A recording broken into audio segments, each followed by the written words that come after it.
It had been a tiring day for Daisy the diesel railcar.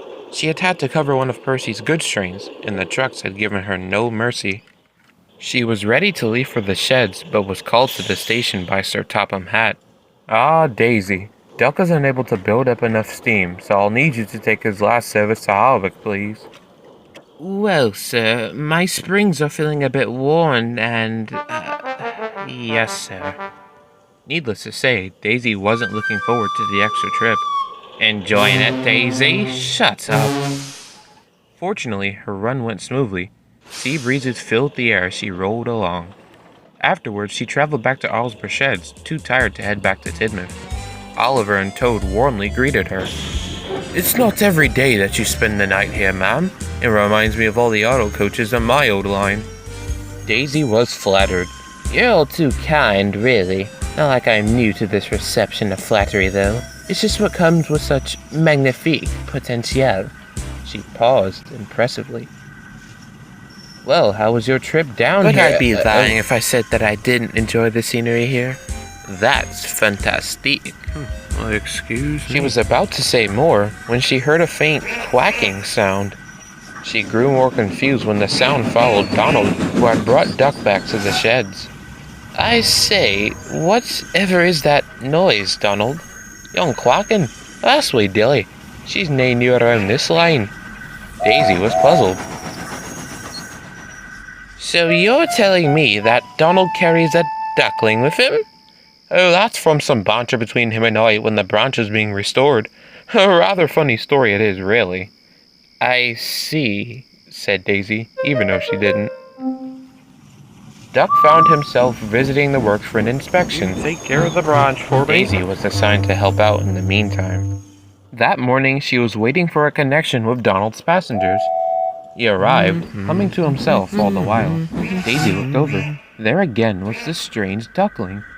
"Donald," she asked, "why is that with you?" "Well, she quite likes the train rides. I even call her me quackaroo." "Your quacka what, me crew, and I take great care of her. She usually only travels down Young Branch, though. Branch line or not, it's silly. A great big engine like yourself giving joyrides to wild animals. And I thought Cranky's bird friend was odd." "Someone's dying tonight, eh? The hit list is expanding." "Someone help me." "'Tisn't harm showing a wee bit of kindness to animals. It's just something we enjoy. Well, you can enjoy your trip to the zoo while I attend to my passengers." And she flounced away. "That Daisy's a real piece of work," he complained to his twin later on. "Did nothing but bash on my connection to Dilly." "Ah, dinna fash. She'll figure it out sooner or later," comforted Douglas. "Besides, I've heard tales of young engines with bulls and cows." "You dinna say. Aye, old Toby knows a thing or two about storytelling. If I didn't know any better, I'd say the lass would probably peeve about something right now." "Filthy trucks! Is there no other engine available?" "Now, Daisy, you know Duck doesn't always pull passengers." "Well, he should." Continue.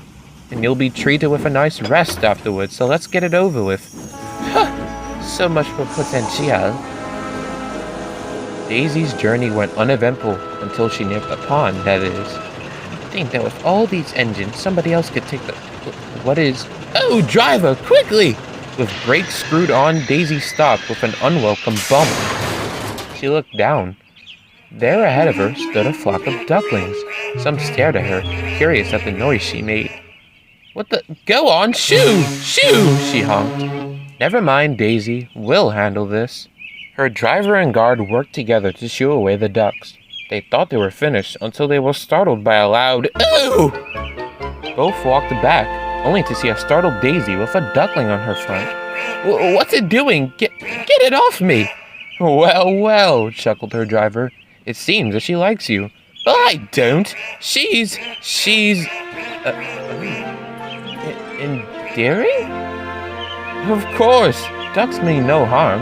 They probably wandered from the pond, and judging by her actions, she knows what she's doing." So what do we do? She won't get off.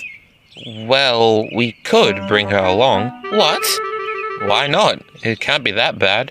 But I suppose we could give it a try. Daisy continued her journey with her newfound passenger. The yardmaster was amused when she arrived, but Daisy didn't mind. She was distracted by the ducklings quacking. Her presence filled her with a strange sense of delight. Perhaps Donald had a point. C'est magnifique. Later that evening, Donald was on his way to the big station. He was surprised to find Daisy sitting idle near the pond. Is that who I think it is? He stopped when he noticed the ducklings. Daisy was watching them having fun swimming around the cutting. "'Tis a peaceful sight, isn't it? Young ducklings. They're adorable, aren't they? Oui, tres. I'm sorry I didn't understand about Dilly. Now I know. And I have to admit, it's wonderful. Ah, you're right there. Have you found a special one yet?" "Yes, actually. The one over there, with the purple stripe." "I propose," said Donald's driver, "that we name her Daisy. Our wee lad watches a cartoon of a Daisy Duck character, so it'd be perfect." Both engines and crews agreed. Now every chance Daisy gets, she makes time to stop where her very own Quackaroo lives. Sometimes she'll ride with Daisy to the end of the line. Other times she and Dilly will have their own adventures. Donald and Daisy adore them both, and are very proud to work on the line that has its very own Daisy Duck.